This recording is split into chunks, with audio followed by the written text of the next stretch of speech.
Students, online ব্যবসা বলতে কী বোঝো বা ই-কমার্সই বা কী, এর সুবিধা ও অসুবিধাগুলো লেখো। এই প্রশ্নটা সম্পর্কে দিয়ে দিচ্ছি। তো এর উত্তরটা হলো এরকম যে অনলাইন ব্যবসা এটা কী। তো ইন্টারনেট ভিত্তিক ব্যবসা বা কমার্সকে সংক্ষেপে ই কমার্স বলা হয়ে থাকে। যদিও ই কমার্সের পূর্ণরূপ হলো ইলেকট্রনিক কমার্স, যার অর্থ হচ্ছে যার বাংলা অর্থ হলো বৈদ্যুতিক ব্যবসা।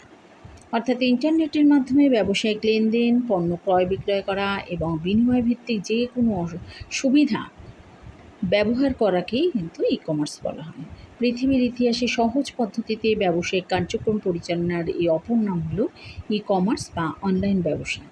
অনলাইন ভিত্তিক ব্যবসায়িক লেনদেনের চেয়ে এই আধুনিক যুগে আর সহজ কোনো পদ্ধতি হতে পারে না। অর্থাৎ ই কমার্সই হলো ইন্টারনেট নেটওয়ার্কের মাধ্যমে ইলেকট্রনিক যন্ত্রপাতি যেমন ব্যক্তিগত কম্পিউটার, ল্যাপটপ, মোবাইল ফোন ইত্যাদি ব্যবহার করে ইলেকট্রনিক ওয়েব ও ইলেকট্রনিক ডাটা আদান প্রদানের মাধ্যমে যা সকল প্রকারে ভৌত ও ডিজিটাল পণ্য ও সেবা ক্রয় বিক্রয় করাকে বোঝায়। এটা মূলত অনলাইনে ব্যবসা পরিচালনা একটি আধুনিক ডিজিটাল মাধ্যম, যা সরকারের বিভিন্ন ক্ষেত্রসমূহের মধ্যে সমন্বয় সাধন, ব্যবসায়িক লেনদেন ও যোগাযোগ সহজীকরণ ও সারা দেশে ব্যাপক হারে কর্মসংস্থানের সুযোগ তৈরি করে।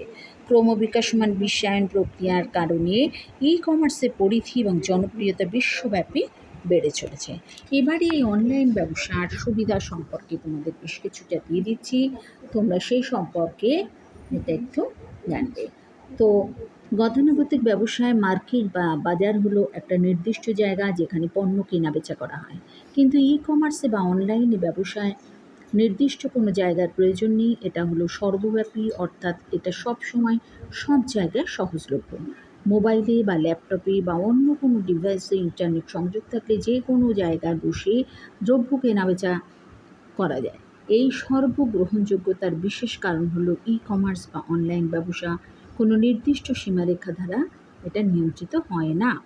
অনলাইন ব্যবসা গতানুগতিক ব্যবসার মতো নির্দিষ্ট কোনো সীমারেখা বা জায়গা নেই। ইন্টারনেট ব্যবহার করে পৃথিবীর যে কেউ যে কোনো প্রান্তে বসে এই ব্যবসার সাথে সম্পৃক্ত হতে পারে, পণ্য কেনাবেচা করতে পারে, অর্ডার দিতে পারে। প্রকৃতপক্ষে সমগ্র বিশ্বের যত লোক ইন্টারনেট ব্যবহার করে তাদের সবাইকে ই কমার্সের বাজার হিসাবে ধরা হয়। অনলাইন ব্যবসা একটা নির্দিষ্ট টেকনিক্যাল মানদণ্ড মেনে চলে, যার অর্থ একে আন্তর্জাতিক মানদণ্ড বলে, যা সব দেশে সব জাতি দ্বারা গ্রহণযোগ্য স্বীকৃত। কিন্তু গতানুগতিক ব্যবসার মান এলাকা বা দেশে ভেদে পরিবর্তিত হয়। ব্যবসার গুরুত্বপূর্ণ অংশ হলো পণ্যের বিজ্ঞাপন। ইন্টারনেটের সাহায্যে ওয়েবসাইটের মাধ্যমে কোনো পণ্যের চিত্র, অভিজ্ঞ রেডিও অ্যানিমেশনের সাহায্যে বিজ্ঞাপন দেওয়া হয়। এছাড়া সামাজিক যোগাযোগ মাধ্যম যেমন ফেসবুক, টুইটার, ইনস্টাগ্রাম, এমনকি ইউটিউবেও আজকাল খুব কম খরচে বিজ্ঞাপন দেওয়া হচ্ছে। এতে করে পণ্য বিপণনে যেমন কম খরচ পড়ে, তেমনি আরও অধিক গ্রাহককে আকৃষ্ট করা সম্ভব হচ্ছে। তো এইবারে হলো অনলাইন ব্যবসার অসুবিধা। তো অনলাইন ব্যবসার অসুবিধাটা দেখো, অনলাইন ব্যবসা পরিচালনা অন্যতম বড় অন্তরায় হলো বা অসুবিধা হলো ক্রেতার বিশ্বাস। এইভাবে আজকের এটি দিয়ে দিলাম।